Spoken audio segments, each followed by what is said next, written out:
We want to turn to how Canada is responding to President Trump and those first rounds of tariffs. They have implemented their own 25% tariff on vehicles imported from the U.S. that do not comply with the U.S.-Mexico-Canada trade deal.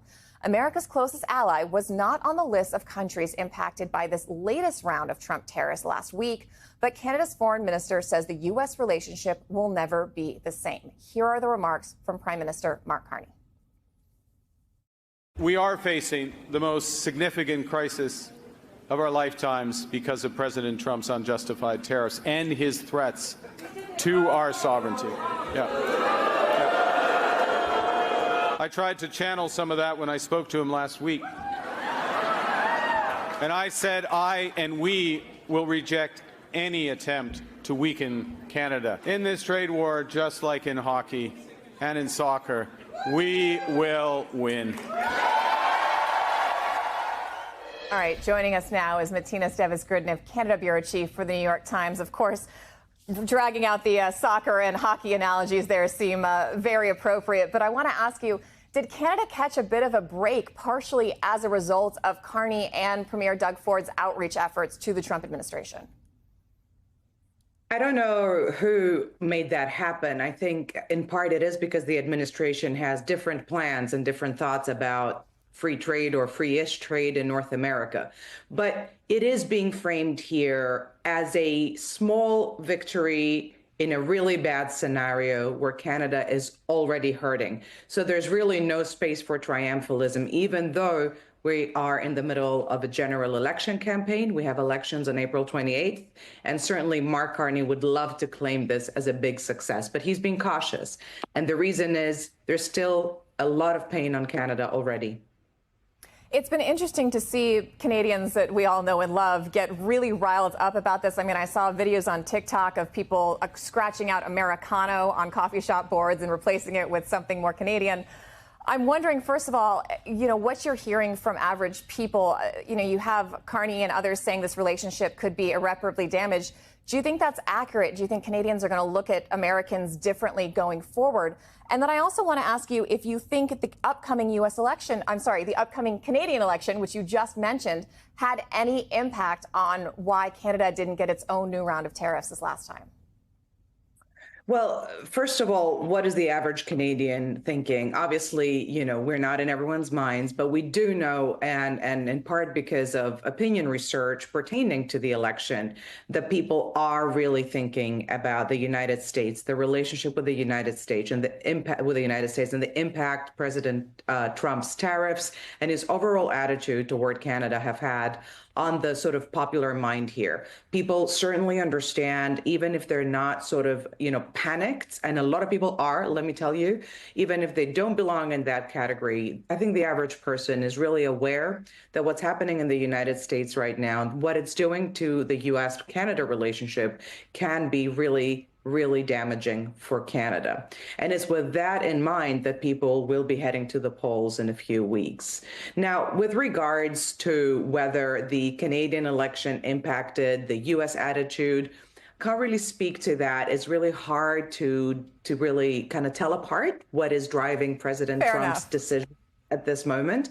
That being said, we do see President Trump spoke with Carney. We did see a change of tone in the way he spoke about that conversation. He was much more sort of professional than he had been with Mr. Carney's predecessor, Justin Trudeau, whom we know Mr. Trump did not like. He made no secret of that. So there is also a feeling of a brewing reset. But Mr. Carney has been quite frank, I think, with Canadians. In fact, he has said that himself. He said, I'm not going to sugarcoat it. We're going through a tragedy. What's happening with the United States and its role in the world as a trading partner is a tragedy. It is also our new reality.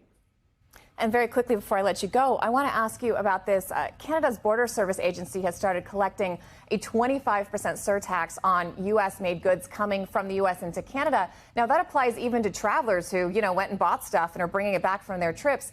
How do you enforce that? And do you think that's really sustainable for either side?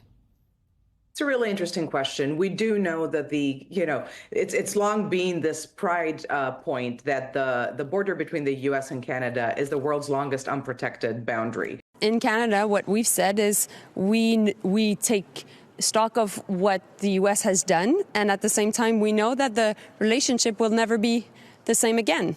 And that's my message to Europeans. The relationship with the U.S. will never be the same. They want to do things differently. We're the biggest client of the U.S. by far. We buy more from the U.S. than the UK, France, China, and Japan combined. So for anybody that has been in business before, when you treat your client, your best client, the way we've been treated, well, of course, it means that you want fundamentally to change the way you're operating. What we've said is we understand that President Trump is taking decisions for his own administration and his own people, but he also respects strength. And we've made sure that there were counter tariffs on American products back in Canada. We are now at $60 billion worth of counter tariffs. We announced new counter tariffs on auto yesterday because we think that it is ultimately the best way to get to a good deal eventually. We're putting maximum pressure on the Trump administration, and at the same time, we are finding off-ramps. And the only people on earth that will be able to really have President Trump change course are the Americans themselves. And the Americans now understand that tariffs are a tax on them. All right, Congresswoman Sarah Jacobs joins us now. She's Democrat representing San Diego, California, and serves on the Foreign Affairs and Armed Services Committee. Congresswoman, first of all, welcome. I do want to ask you, this strategy, this anti-China economic strategy is pretty bipartisan. That was actually consistent from, the Trump administration to the Biden administration, who kept some of those China tariffs in place. But if that's what's really behind these tariffs, why also punish U.S. allies? I'm thinking in particular about, Vietnam, Korea, places that successive administrations, including the last Trump administration, have worked very hard to bring on side, both economically and in security terms. Why target American allies in addition to, the country you might be going after? Yeah, the idea that this is a strategy to counter the Chinese economy is completely ridiculous to me. In fact, we are seeing some of our partner countries actually partner with China to have a common approach to how they're going to deal with American tariffs. We are punishing our allies. We are punishing our partners with these tariffs. And that is only going to help China. It's only going to help China, who is envious of the fact that we have this massive alliance system that they don't have. And Donald Trump and what he's doing is actively eroding that very thing that is the basis of American power, our ability to build these kinds of coalitions. When I win the election, we will immediately begin a brand new Trump economic boom. Vote Trump and your incomes will soar, your net worth will skyrocket. Groceries, cars, everything. We're going to get the prices down. President Trump made a lot of promises on the campaign trail, but he didn't talk to voters or warn them that their 401ks would take a nosedive and that tariffs would make almost everything more expensive. CNN's chief data analyst Harry Enten is joining us now. Hello, Harry. You're going to run the numbers for us. I am very curious to see what you found out about all of this. So let's start first with how unique the drop in the market is under Trump, because I have heard from some Republicans that say this is pretty normal stuff. Yeah, if this is pretty normal stuff, I'd like to know what not normal stuff is. If this is a boom, I'd like to know what a bust is. I mean, my goodness gracious, we'll talk about it. I mean, talk about the S&P 500. It's dropped 15% under Donald Trump's presidency. The S&P 500 has been collecting data essentially since 1957. It's been an index. I went back and I looked for drops of 15% with a president who was inheriting a bull market. There's only one dude on your screen.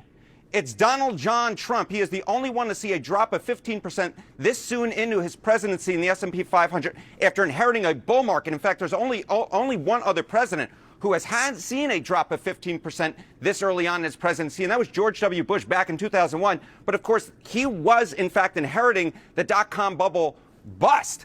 And so this is truly unique, where you come in with a bull market and then boom, right through the floor, Donald Trump, the S&P 500 dropping already 15%, Jessica.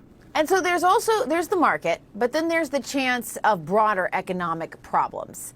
And that chance is right. That possibility is rising, right? Yeah, that's exactly right. A chance of a recession, something none of us want to see. And what's the chance of a recession? I mean, J.P. Morgan, look at this, now up to 60%. It was 40% in early March. How about Goldman Sachs? It was 20% in early March. We're now up to 35%.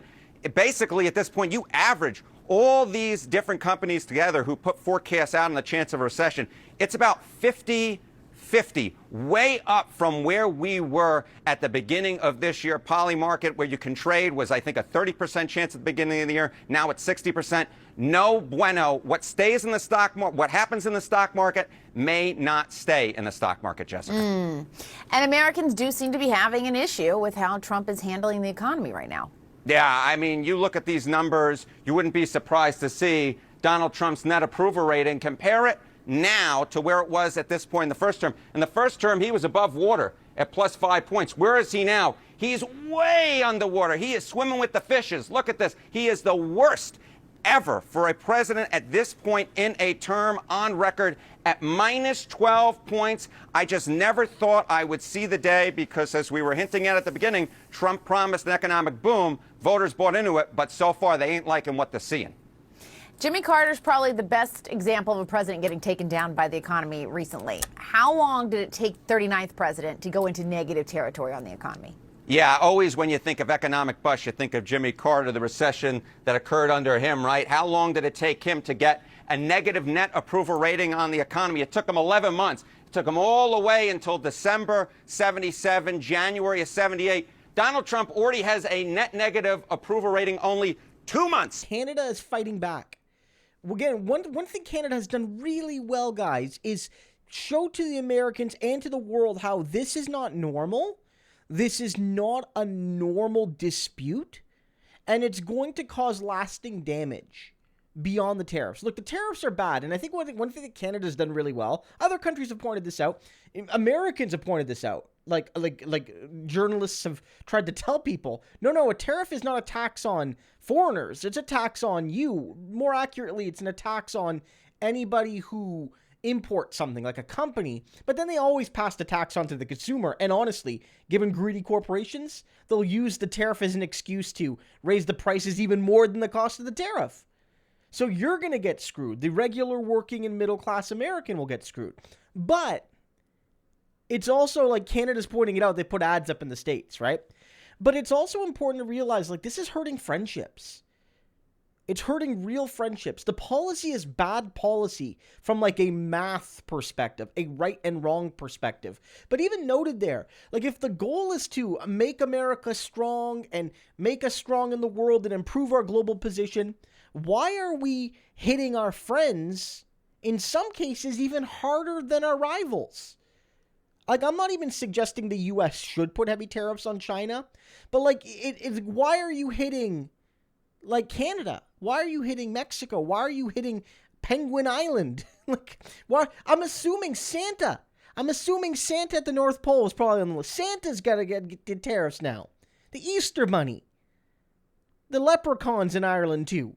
All of it, right? Like, it's like Donald is really causing. I want you guys to understand this, and this is not to blame you guys. After the first election where Trump went away, we quickly welcomed Biden. But when Trump was elected again and started doing this, I really worry that even with a good Democratic president following him, the relationship will be cool for a long time.